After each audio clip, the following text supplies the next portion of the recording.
సంగారెడ్డి జిల్లా జహీరాబాద్ హైవేపై వారం క్రితం జరిగిన బంగారం చోరీ కేసును ఛేదించారు పోలీసులు. చిరాగ్పల్లి సమీపంలోని కోహినూర్ దాబా దగ్గర ట్రావెల్స్ బస్సు ఆగినప్పుడు చోరీ చేసిన దొంగల ముఠాలో ఒక దొంగను పట్టుకున్నారు. పరారీలో ఉన్న మరో 3 దొంగల కోసం గాలిస్తున్నారు. మధ్యప్రదేశ్లో థార్ జిల్లాకు చెందిన దొంగ నుంచి 2 కేజీల 900 గ్రాముల గోల్డ్ రికవరీ చేశారు.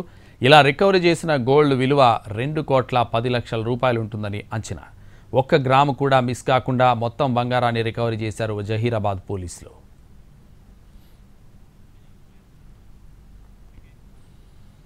బస్సులో బంగారం చోరీ చేసిన దొంగలను సీసీ కెమెరాల ఫుటేజ్ ఆధారంగా గుర్తించారు జహీరాబాద్ పోలీసులు.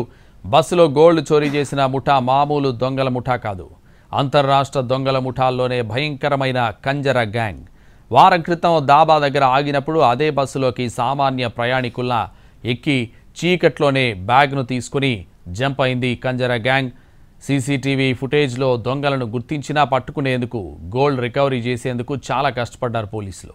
తొలుత పాత దొంగల పనేమోనని జిల్లాలోని దొంగలపై నిఘా ఉంచారు. మరోవైపు దొంగలను పట్టుకునేందుకు 100 కిలోమీటర్ల మేర సీసీ ఫుటేజ్ను పరిశీలించారు.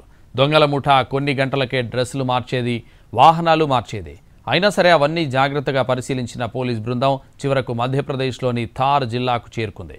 ఇంతలో ముఠా కొట్టేసిన బంగారాన్ని అమ్మడానికి, మరో చోరీ చేయడానికి సంగారెడ్డి రావడం గమనించారు జహీరాబాద్ పోలీసులు. దీంతో దొంగల ముఠాను చేజ్ చేశారు పోలీసులు. గ్యాంగ్లో ఒకరిని పట్టుకున్నారు. అతని నుంచి మొత్తం బంగారు ఆభరణాలు రికవరీ చేశారు.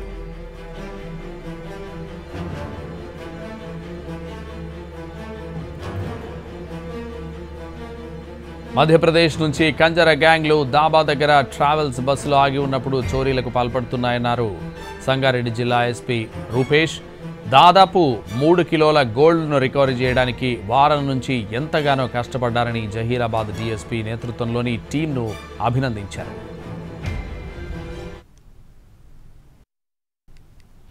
ఇంటాక్ట్ మన పోయిన ప్రాపర్టీ కంప్లీట్గా 2.9 కేజీస్ 2,900 గ్రాములు దాదాపు 2,10,00,000 రూపాయలైన వాల్యూ అయిన బంగారాన్ని కూడా రికవరీ చేయడం జరిగింది.